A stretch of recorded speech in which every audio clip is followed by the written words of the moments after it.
क्या आप यकीन करेंगे अगर मैं आपसे कहूं कि एक ऐसा रेगिस्तान जिसे दुनिया का सबसे सूखा और बंजर इलाका माना जाता है वह अचानक से हरे रंग में बदल जाए? नहीं, ऐसे नहीं, ऐसे। We tell you that deserts are witnessing floods, you will not believe it because it sounds impossible. Rare rainfall leads to abnormal flooding in the Sahara Desert. The Sahara Desert, the largest desert on the planet, has recently experienced its first floods in decades. जरा सोचिए, जिस रेगिस्तान में लोग पानी की एक एक बूंद तक के लिए तरसते हैं और जहां प्यास बुझाने के लिए मीलों दूर तक भटकना पड़ता है, वहां के लोग जिस पानी को पीते हैं उससे आप और मैं हाथ धोना तक पसंद नहीं करेंगे। जी हाँ, मैं बात कर रहा हूँ सहारा रेगिस्तान की, जहाँ महज 2 दिनों में इतनी ज़्यादा बारिश हो गई है कि यह पूरा इलाका ही एक बाढ़ क्षेत्र में तब्दील हो गया है।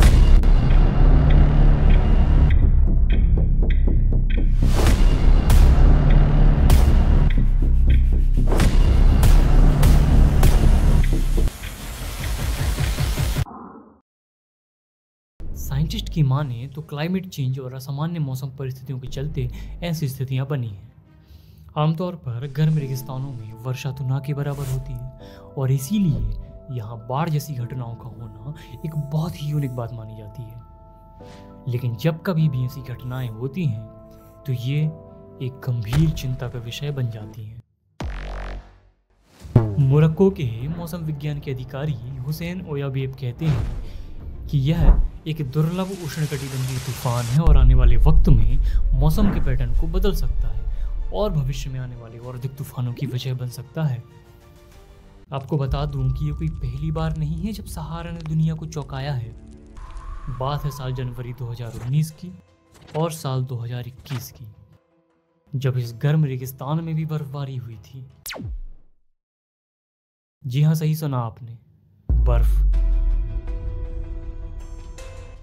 तापमान -3 डिग्री सेल्सियस तक गिर गया था और सहारा के कुछ हिस्सों में तो 1 से 2 इंच मोटी बर्फ की चादर तक जम गई थी, जो कि उस समय के रेगिस्तान के हिसाब से एक बहुत ही असामान्य बात थी।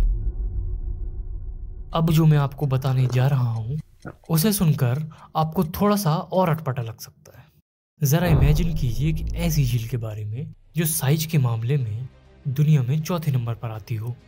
सोचिए कितनी विशाल होगी वह। एक ऐसी झील जिसमें चाहे जितनी दूर तक नजरें ले जाएं बस पानी ही पानी दिखे।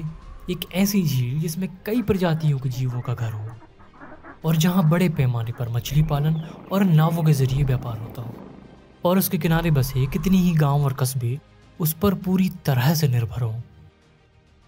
सोचने पर तो लगता है कि यदि कोई ऐसी झील की बात की जा रही हो जो कि दुनिया में 4थे नंबर पर आती हो तो जाहिर सी बात है यह बहुत ही बड़ी झील होगी। पर अफसोस अब ये झील पूरी तरह से सूख चुकी है। मैं बात कर रहा हूँ दुनिया की 4थी सबसे बड़ी खारे पानी की झील, यानी कि अरल सागर की, जो कि बीते 50 सालों में 90% तक सूख चुकी है। कजाकिस्तान और उत्तरी उज्बेकिस्तान के बीच मौजूद इस सागर में सदियों तक पानी इतनी बड़ी मात्रा में था कि इसे अरल कुरले या अरल समुद्र कहा गया। इसके आसपास बसे गांवों और कस्बों के लगभग 40,000 लोग, यानी कि 80 to 90% पॉपुलेशन फिशिंग इंडस्ट्री पर डिपेंडेंट थी। 68,000 स्क्वायर किलोमीटर के एरिया में फैले इस झील के अंदर अनेक छोटे छोटे द्वीप बने हुए थे। लोगों ने इन द्वीपों पर अपने घर बना लिए थे। वे रोजाना मछली पकड़ने जाया करते थे और अक्सर मछलियों की तलाश में वे मीलों दूर निकल जाया करते थे, जिससे यदि उन्हें घर लौटने में देरी हो जाती तो वे इन्हीं द्वीपों पर बने हुए अपने घरों में रुक जाया करते थे। लेकिन अब ये द्वीप रेत के टीलों में तब्दील हो चुके हैं।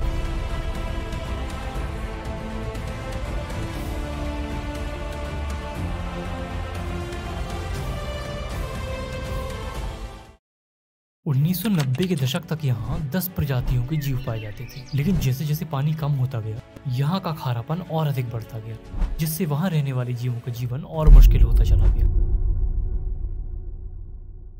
अभी के हालात तो ये हैं कि उन्हें शब्दों में बयां करने से भी डर लगता है।